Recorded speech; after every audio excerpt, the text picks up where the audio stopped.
Hello friends, C plus plus language सीखने की series में आज हम देख रहे हैं हमारा लेक्चर 32, जिसमें हम पढ़ेंगे STL के बारे में।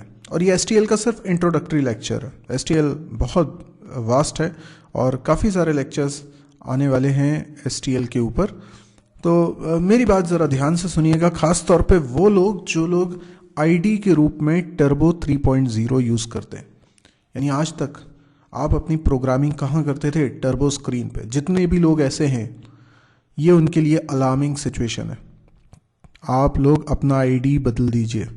आप लोग 32 बिट या 64 बिट कंपाइलर पे स्विच कर जाइए, क्योंकि जो टॉपिक अब मैं आपको बताने जा रहा हूँ ये टर्बो पे 3.0 पे नहीं वर्क करेगा। क्यों नहीं वर्क करेगा? क्योंकि वो पुराना आईडी है, पुराना कंपाइलर है, उसमें ये सब चीज़ें सपोर्टेड नहीं है। और ये जो टॉपिक है ये इंडस्ट्री में यूज़ होता है। ये टॉपिक काफ़ी ज़्यादा काम आता है, बहुत ज़्यादा इम्पॉर्टेंट है। तो अगर आपको वाकई में आज के समय के हिसाब से तैयार होना है ताकि आपकी जॉब लग सके, ताकि आप लोग कंपनी में C++ में काम कर सकें, तो ये बहुत ज़रूरी है कि आप इस टॉपिक को पढ़ें। तो ये टॉपिक एडवांस टॉपिक भी है, काम का टॉपिक भी है, और ये बात समझने वाली भी है ख़ासतौर पे टर्बो यूज़र्स के लिए कि उनको ये स्विच करना ही पड़ेगा, इस STL को सीखना ही पड़ेगा। तो बस इतनी बात मैं कहना चाह रहा था। अब मैं स्टार्ट करता हूँ इस इंट्रोडक्शन लेक्चर को। तो सभी लोग ज़रा ध्यान से देखिएगा STL क्या है। आप लोगों ने इससे पहले टेम्पलेट तो पढ़ा ही है। अगर नहीं भी पढ़ा तो कोई बात नहीं, इस वीडियो को देखने के बाद आप पढ़ लीजिएगा। टेम्पलेट बहुत इंपॉर्टेंट है। टेम्पलेट वो ज़रिया था जिससे कि आप जेनेरिक प्रोग्रामिंग कर पाते थे। जेनेरिक प्रोग्रामिंग क्या होती है? आप कोई क्लास या फंक्शन ऐसे जनरलाइज्ड वे में बना सकते हैं कि अलग अलग डेटा टाइप के लिए भी वो वर्क कर सके। जैसे मैं एक क्लास बनाना चाहता हूँ लिस्ट नाम की, और इस क्लास में मैं वैल्यूज़ रख पाऊँगा, लिस्ट ऑफ वैल्यूज़ रख पाऊँगा। जब मैं लिस्ट क्लास का ऑब्जेक्ट बनाऊँगा तो एक ऑब्जेक्ट बहुत सारी वैल्यूज़ कंटेन कर पाएगा, जैसे कि हम एरे बनाते हैं तब कंटेन कर पाते हैं। तो अगर लिस्ट क्लास का मैं ऑब्जेक्ट बनाऊँगा तो उस एक ऑब्जेक्ट में लेट्स से 10 वैल्यूज़ मैं स्टोर करूँगा। अब सवाल ये उठता है कि ये 10 वैल्यूज़ किस टाइप की होंगी? जब हमने लिस्ट नाम की क्लास बनाई होगी तो उस समय क्लास की बॉडी के अंदर एरे बनाया होगा। तो एक बार ज़रा इसको समझिए, कोडिंग में आपने कैसे किया होगा। आपने लिखा होगा क्लास, क्लास का नाम रख दिया होगा लिस्ट, और इसकी बॉडी में आपने एक एरे बना दिया होगा। एरे किसी टाइप का तो बनाया होगा, लेट्स से इंट टाइप का बनाया था, ठीक है। बाकी आपने क्लास के अंदर बहुत सारी और भी कोडिंग करी होगी, अभी मुझे उससे मतलब नहीं। लेकिन जब आपने क्लास का ऑब्जेक्ट बनाया होगा तो एक ऑब्जेक्ट के अंदर ये एरे होगा। यानी जब भी आपने लिखा होगा लिस्ट,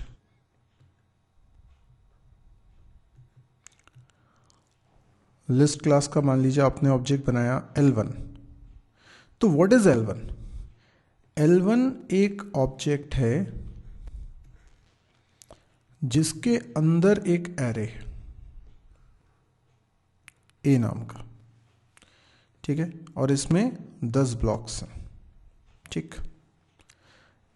लेकिन ये 10 के 10 वेरिएबल्स इंट टाइप के हैं, क्योंकि ये एरे इंट टाइप का बना है। अब मैं ये चाहता हूँ कि मुझे 10 फ्लोट वैल्यू स्टोर करनी है, तो क्या करूँ? क्या मैं लिस्ट क्लास का ऑब्जेक्ट बना सकता हूँ? नहीं बना सकता। अगर मुझे 10 कैर टाइप की वैल्यू स्टोर करनी है, डबल टाइप की वैल्यू स्टोर करनी है, यानी किसी और टाइप की वैल्यू स्टोर करनी है, और हो सकता है कि प्रिमिटिव टाइप की नहीं, नॉन प्रिमिटिव टाइप की करना है। जैसे मैंने स्टूडेंट क्लास बनाई हुई है, स्टूडेंट क्लास का ऑब्जेक्ट बनाऊंगा तो एक स्टूडेंट की इंफॉर्मेशन स्टोर होगी। तो मैं लिस्ट ऑफ स्टूडेंट्स रखना चाहता हूँ, तो ये एरे में किस टाइप का बनाना चाहता हूँ? इंट टाइप का नहीं, स्टूडेंट टाइप का बनाना चाहता हूँ। तो फिर ऐसी सूरत में आपको कई सारी क्लासेस बनानी पड़ेंगी। एक लिस्ट क्लास बनाओगे जिसमें इंट टाइप का एरे होगा, एक लिस्ट क्लास बनाओगे जिसमें फ्लोट टाइप का एरे होगा, एक लिस्ट बनाओगे जिसमें स्टूडेंट टाइप का एरे होगा। तो ऐसे तो बहुत सारी क्लासेस बनाओगे। यही बहुत सारी क्लासेस ना बनानी पड़े, इसके लिए जेनरिक प्रोग्रामिंग का कॉन्सेप्ट है और इसके लिए आप टेम्पलेट को यूज़ करते हैं। तो आप क्या करते हैं, कीवर्ड लिखते हैं टेम्पलेट। कहाँ लिखते हैं, क्लास बनाते ना तब लिखते हैं टेम्पलेट, और उसके बाद मैंने एंगुलर ब्रैकेट में क्लास कीवर्ड लिखा। उसके बाद मैं कोई भी प्लेस होल्डर लिख सकता हूँ, जैसे मैंने लिखा कैपिटल एक्स, कुछ और भी लिख सकते थे आप, और बिना सेमीकोलन दिए आप सीधे नीचे क्लास बना रहे हैं। जहाँ पे आप लिख रहे थे इंट, वहाँ इंट ना लिख के लिख दीजिए कैपिटल एक्स। अभी क्या होगा, जब आप ऑब्जेक्ट बनाएंगे ना लिस्ट का, तब ऑब्जेक्ट इस तरीके से नहीं बनाएंगे, बल्कि आप कैसे बनाएंगे, देखिए आप लिखेंगे पहले तो लिस्ट, क्लास का नाम हो गया, फिर आप ऑब्जेक्ट बनाते हैं तो क्या लिखते हैं, जैसे L1 लिखा, तो मैं कहता हूँ उसके बीच में आप एंगुलर ब्रैकेट लगाइए और आपने डेटा टाइप लिख दिया, जैसे आपने लिख दिया फ्लोट। तो क्या हो जाएगा, तो हो जाएगा ये कि ये जो x है ये फ्लोट मान लिया जाएगा। तो x क्या प्लेस होल्डर है डेटा टाइप्स के लिए। जो डेटा टाइप आप ऑब्जेक्ट बनाते वक्त यहाँ मेंशन कर देते हैं, x का मतलब वही डेटा टाइप हो जाता है। अब आपको अगर चाहिए था कि ये एरे फ्लोट टाइप का बने तो आपने ऐसा लिखा। अगर आप चाहते हैं कि नहीं मुझे तो स्टूडेंट्स की लिस्ट रखनी है, स्टूडेंट नाम की आपने कोई क्लास बनाई होगी, तो आप एंगुलर ब्रैकेट में लिखिए क्लास का नाम, दैट इज स्टूडेंट।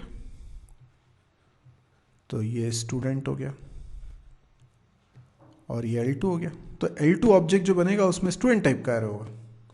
तो आप सोचिए ना कि आपने एक ही क्लास में ऐसी कोडिंग कर ली, इतनी जनरलाइज बना ली वो क्लास कि आप अलग अलग टाइप की लिस्ट रख सकते हैं। ये था टेम्पलेट का कॉन्सेप्ट, मैंने जस्ट रिवाइज कराया है, आप टेम्पलेट का पूरा लेक्चर देखिएगा।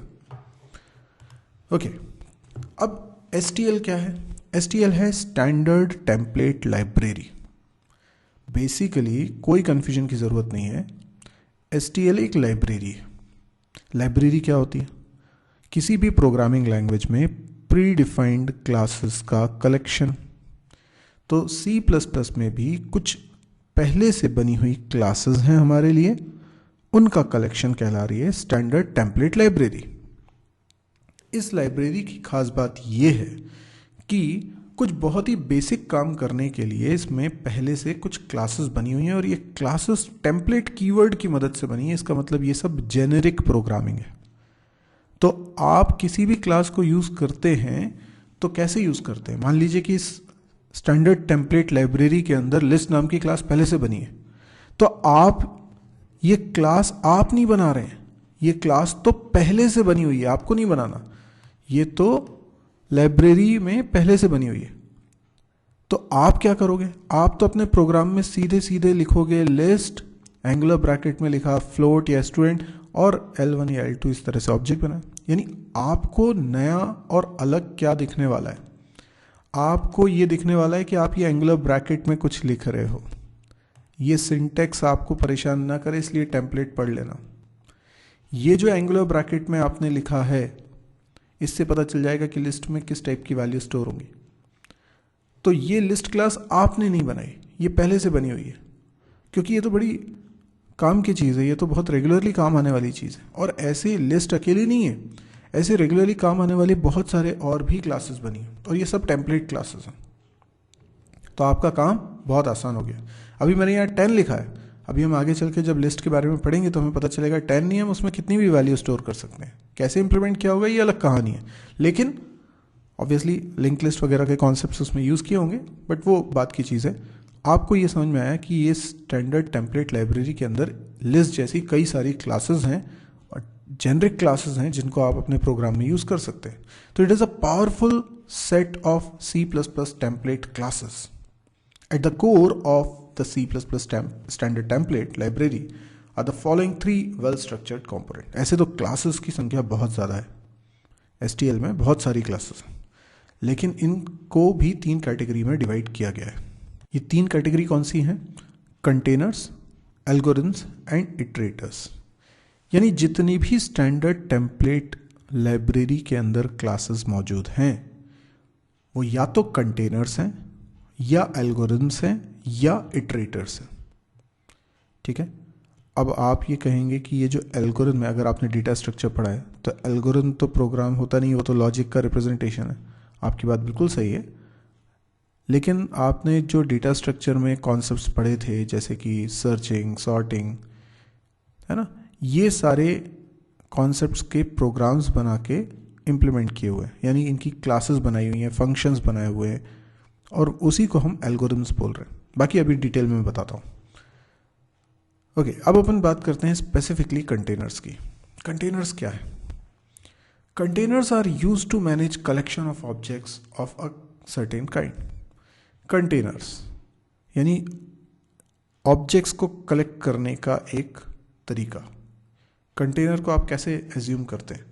जैसे लिस्ट का ऑब्जेक्ट बना रहे हैं तो वो एक कंटेनर है, पर लिस्ट तो एक एग्जांपल है, ऐसे बहुत सारे दूसरे एग्जांपल्स भी हैं। जैसे इसमें कई सारे डेटा स्ट्रक्चर्स मौजूद हैं जिनको हम कंटेनर क्लासेस बोलेंगे। एरेज है, लिंक लिस्ट है, ट्रीज हैं। इनको स्टोर करने के लिए हमें कंटेनर क्लासेस की ज़रूरत पड़ती है, यानी कुछ क्लासेस स्टैंडर्ड टेम्पलेट लाइब्रेरी में ऐसी हैं जिनको हम कंटेनर्स बोलेंगे, जिनका एक ऑब्जेक्ट बनाकर हम उसमें मल्टीपल वैल्यूज रख पाते हैं, तो दे आर ऑल कंटेनर्स। और दीज कंटेनर्स आर जेनरिक, तो इसमें आप किसी भी टाइप की वैल्यूज रख सकते हो। यानी आपने एक कंटेनर बनाया, उसमें आप इंट टाइप की वैल्यूज रख रहे हो, दूसरा कंटेनर बनाया उसमें आप फ्लोट टाइप की वैल्यू रख रहे हो, बिल्कुल ऐसा कर सकते हो। और कंटेनर्स में से ही एक है लिस्ट, ऐसे और भी हैं। तो जो हैं वो सब कुछ पढ़ेंगे हम अपने वीडियोस में, सब कुछ। तो आप लोग बिल्कुल ये मत सोचिएगा कौन कौन से हैं, हमें तो एक लिस्ट के अलावा कुछ समझ में नहीं आ रहा। कोई दिक्कत नहीं, अभी आगे आएगा, सब कुछ कवर होगा। वेक्टर एक बड़ी फेमस क्लास है। वेक्टर सुना भी होगा, कई लोग परेशान भी रहते हैं। मेरे पास कई बार मैसेज भी आए लोगों के कि ये वेक्टर के बारे में बताइए, वेक्टर क्लास हमको सिलेबस में है और हमें समझ में नहीं आ रहा है। तो बिल्कुल निश्चिंत रहें, वेक्टर क्लास कवर होगी। ये सिर्फ एक एग्जांपल है अभी कि कंटेनर्स की कैटेगरी में जो क्लासेस हैं उनमें से एक क्लास है वेक्टर, जिसका इस्तेमाल करके हम डायनेमिक एरेज का कॉन्सेप्ट इम्प्लीमेंट करते हैं फॉर कैरेक्टर्स, इंटीजर्स, फ्लोट्स और किसी भी टाइप की वैल्यूज़ को रखने के लिए। तो वेक्टर क्लास का मैं ऑब्जेक्ट बनाता हूँ। डायनेमिक एरेज क्या होता है? अब ये डेटा स्ट्रक्चर का कॉन्सेप्ट है, अगर नहीं मालूम तो बस इतना समझ लीजिए कि एक जो नॉर्मल एरे होता है उसका साइज़ हम कभी इंक्रीज़ नहीं कर सकते। डायनेमिक एरे वो होता है जिसका हम साइज़ इंक्रीज़ कर सकते हैं। तो वेक्टर के अंदर अगर आप डेटा रख रहे हो तो आप उसको रन टाइम पे इंक्रीज़ भी कर सकते हो। अभी उसमें डेटा 4 वैल्यूज़ रखी हैं, अब आप उसमें 4 और वैल्यूज़ रखना चाहते हो तो रख सकते हो। तो आपको नया ऑब्जेक्ट बनाने की ज़रूरत नहीं होगी। वही वेक्टर क्लास के ऑब्जेक्ट में आप जितनी चाहे वैल्यूज़ रख लो, क्योंकि वो डायनेमिक एरे का कॉन्सेप्ट उसके अंदर इम्प्लीमेंटेड है। तो ये तो बात करी थी हमने कंटेनर क्लासेस की। अब बात करते हैं एल्गोरिथम क्लासेस की।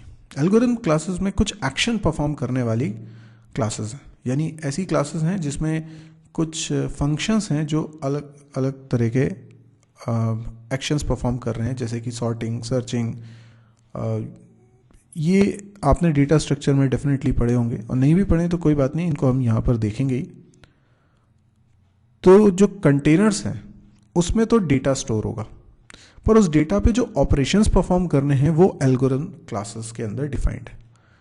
तो ऑब्वियस ही बात है कि कंटेनर्स और एल्गोरिथम ये आपस में ट्यून्ड अप होके काम करेंगे, क्योंकि डेटा रख रहे हो आप कंटेनर क्लासेस के ऑब्जेक्ट में, और उस पर जो ऑपरेशन परफॉर्म करने, मान लीजिए डेटा तो आपने सपोज करिए वेक्टर क्लास का ऑब्जेक्ट बनाया और उसमें आपने कुछ डेटा भी रख लिया, लेकिन अब उस डेटा को आपको सॉर्ट करना है। सॉर्ट करना है तो क्या करना पड़ेगा? आपको एल्गोरिथम की कैटेगरी की किसी क्लास को यूज़ करना पड़ेगा और उसके किसी फंक्शन को कॉल करना पड़ेगा, तब जाके वो सॉर्टिंग होगी।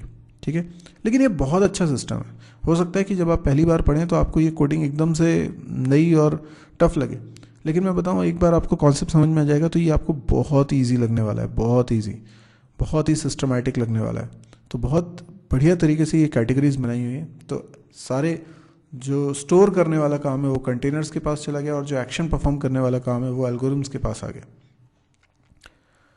तो ये एग्जांपल है यहाँ पर, जैसे सॉर्टिंग का एग्जांपल है, सर्चिंग का एग्जांपल है, ये सब आपको मिलेगा एल्गोरिथम्स में। तो एल्गोरिथम लाइब्रेरी प्रोवाइड्स एब्स्ट्रैक्शन, यानी कि आपको ये समझने की ज़रूरत नहीं है कि सॉर्टिंग हो कैसे रही है। आप तो बस कॉल करेंगे फंक्शंस को और आपका काम हो जाएगा। तो आपके लिए चीज़ों को इम्प्लीमेंट करना कितना आसान है।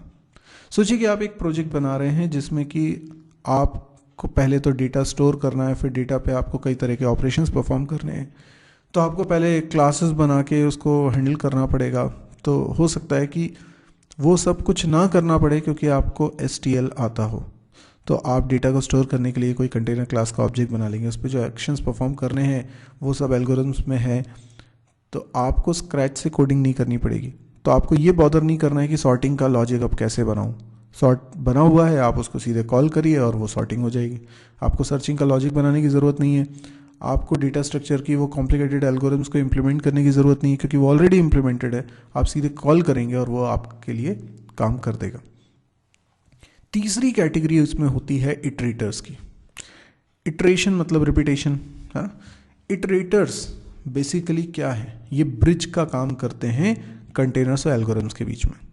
अब कंटेनर में तो रखा हुआ है डेटा, एल्गोरिथम एक्शन परफॉर्म करेगी, पर एक्शन परफॉर्म करने के लिए उसे कंटेनर के अंदर के एक एक डेटा को एक्सेस करने की ज़रूरत है और उसी के लिए हमें इटरेटर्स की ज़रूरत पड़ती है। इटरेटर्स आप कह सकते हैं कि इंटरनली पॉइंटर्स के द्वारा ही इम्प्लीमेंट किया गया एक कॉन्सेप्ट है जो कि जो कंटेनर्स के अंदर डेटा रखा हुआ है उसको पॉइंट आउट करते हैं, उसको रिप्रेजेंट करते हैं, उसको एक्सेस करने का एक माध्यम है। तो iterators in STL are used to point the containers. तो जब एल्गोरिथम कोई एक्शन परफॉर्म करेंगी तो इटरेटर्स की मदद से ही उन्हें पता चलेगा कि कंटेनर में क्या डेटा है, उसको तभी एक्सेस कर पाएंगे। तो ये उसका एक एग्जांपल दिया हुआ है। आप जब सॉर्टिंग भी करते हैं तो आपके पास दो पैरामीटर्स आपको पास करने पड़ते हैं, जिसमें एक स्टार्टिंग इटरेटर होता है, एक एंडिंग इटरेटर होता है, और उनके बीच में कंपैरिजन करके डेटा को सॉर्टिंग की जाती है। तो ये सब तो खैर आप अभी एकदम आपको क्लियर नहीं होगा क्योंकि आप जब तक कोड नहीं लिखेंगे उसका तो वो आपको समझ में नहीं आएगा। अभी आपको मोटे मोटे तौर पे ये बात समझ में आ गई कि जो स्टैंडर्ड टेम्पलेट लाइब्रेरी है वो प्री डिफाइंड क्लासेस का कलेक्शन है जिसको 3 कैटेगरी में डिवाइड किया हुआ है, कंटेनर, एल्गोरिथम एंड इटरेटर्स।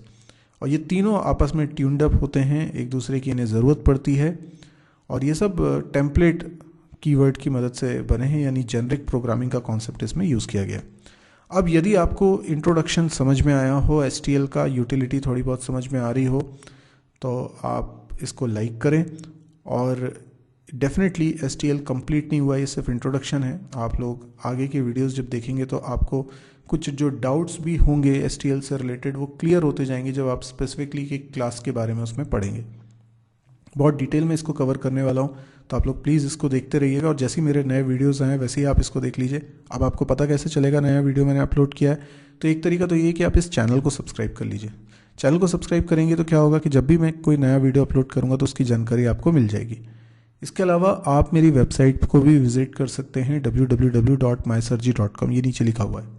आप इस वेबसाइट पे विजिट करेंगे तो आपको उसमें C++, जावा, PHP, MySQL, data structure, DBMS, इन सबके वीडियो सीरीज़ मिलेगी। पूरे कोर्स आप फ्री में कर सकते हैं वहाँ से। इसके अलावा वहाँ पे प्रोग्रामिंग एक्सरसाइज भी है, साथ में वहाँ पे कैंपस प्रिपरेशन से रिलेटेड वीडियोस भी हैं, तो आपके लिए बहुत सारा इंटरेस्टिंग स्टफ उसके अंदर है। अगर आप 2-4 दिन के गैप से भी वेबसाइट को ओपन करते हैं तो रिसेंटली मैंने कौन से वीडियोस अपलोड किए हैं उसकी लिस्ट भी वहाँ दिखाता हूँ, और जो वीडियोस मैं अपलोड करने वाला हूँ उसकी लिस्ट भी वहाँ पर अवेलेबल होती है। तो एक तो ये साइट में आपको सब कुछ हिंदी में मिल रहा है, तो आप समझ सकते हैं ये कई लोगों के काम का है, और दूसरा ये फ्री ऑफ कॉस्ट है और पूरा सिस्टमेटिक है, शुरू से आखिरी तक सारी चीज़ें कवर की गई हैं। तो डेली अभी आज के डेट में मैं 2 वीडियोस अपलोड कर रहा हूँ, भविष्य में हो सकता है ज़्यादा वीडियोस भी अपलोड कर पाऊँ, पर अभी भी काफ़ी सारे वीडियोस उसके अंदर है और 2 वीडियो भी पर डे काफ़ी होता है। तो आपको अगर लगे कि ये यूज़फुल है तो आप प्लीज़ इसको शेयर भी करिएगा, क्योंकि मैं इसको फ्री में प्रोवाइड कर रहा हूँ तो मैं इसके ऊपर मार्केटिंग पे खर्चा नहीं कर सकता स्प्रेड करने के लिए, लेकिन जैसे ही आप तक पहुँचा है तो ये किसी ने शेयर किया कैसे तो भी आप तक पहुँचा ही है ना। तो आप भी अगर शेयर करेंगे तभी तो लोगों तक ये पहुँचेगा। तो आप मेरी हेल्प करिए इसको फैलाने में, यदि आपको लगता है कि ये वर्थ है। Thank you.